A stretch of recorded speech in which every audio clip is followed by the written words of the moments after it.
And these meat chicks, I'm actually going to move them out into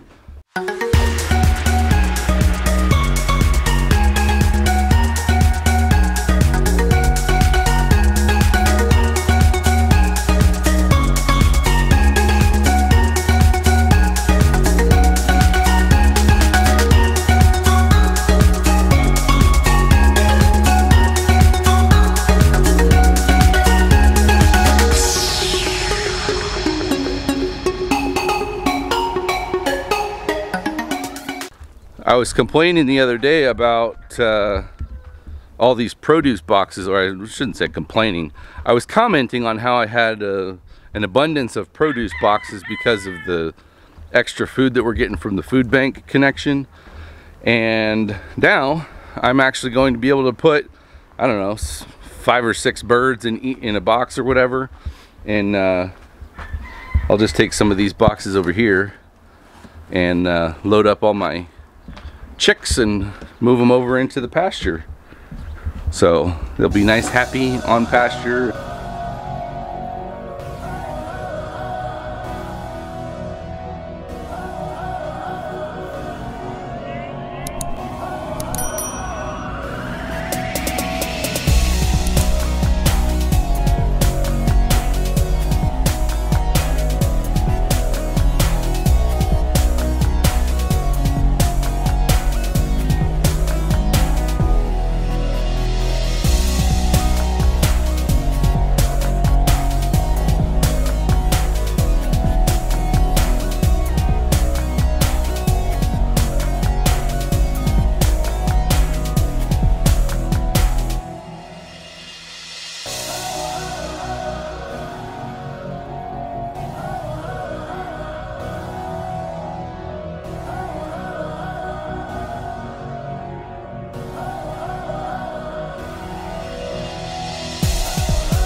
Alright, so I've got all the meat birds boxed up and ready to go. I'm just going to put those out in the little trailer, drag them around over to where I've got the chicken tractor, get a waterer, something to place the waterer on, and we'll get the larger trough style feeder and get them started into that thing. But I wanted to show you guys, this is, I think I've added bedding in here 5 times over the course of 3 weeks, and this is really ammonia smelling. I've still got, I actually picked up 3 chicks from my local Tractor Supply a couple weeks ago, and I put them in there when the meat birds were a week old, and that's pretty much, that's the latest I would have put them in together, because then they actually have the ability to fight for themselves. And even as big as these meat chicks are, they're not aggressive towards other chicks. They're actually really gentle. However, they are big and you have to worry about smothering and things like that. So I'm gonna actually leave these guys in this little brooder. I'm gonna add some fresh litter in here right now so that it will help to cover up and give them a little bit of a fresh environment in here, and there'll be less competition for their feed, so they should do well going forward. They're not doing poorly, but I had to kind of get a little creative.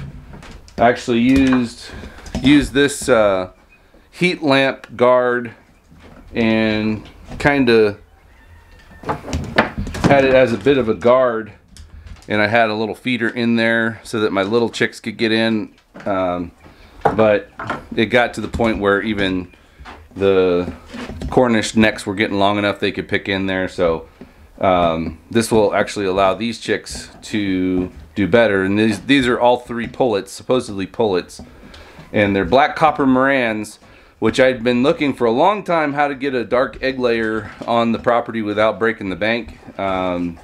I was considering hatching out some eggs, but I didn't necessarily want to have, you know, over a dozen, and even the eggs are like $4 a piece. And then you're not guaranteed to have anything, any kind of hatch rate really. So these chicks were $4 a piece, supposedly pullets. So I got 3, and we'll add those to the flock here whenever they get big enough. So they're gonna kind of do their own thing here for a little bit, and we'll get the Cornish cross out on pasture.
All right, so that'll do it for, oh, watch out, this rooster's trying to jump me.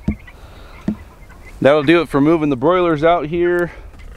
As you can see, there's a lot of dead grass, but there is some, with the heat that we've been having, there is some grass starting to come up here. We've got a bunch of weeds and stuff here. I'll probably pull those and toss them to the pigs here once the tractor gets closer to that. But the plan is I'll just drag them around every day, or other day I'll move the tractor, and got some open space for them now. And when it starts to get a little crowded in there, I'll pull that second tractor. By then I'll know which trees made it or didn't make it, and I can deal with them and free that tractor up and bring it out here. That one's not covered like this one is, so I'll have to screw on some metal onto that one as well to give them some shade. But yeah, they should be doing good out here now that they're in the wide open, fresh air. And we'll catch you guys next time.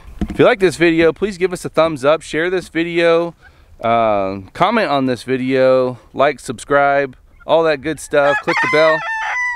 Click the bell notification so that you're notified of upcoming and future videos. And as always, thanks for joining us, and God bless.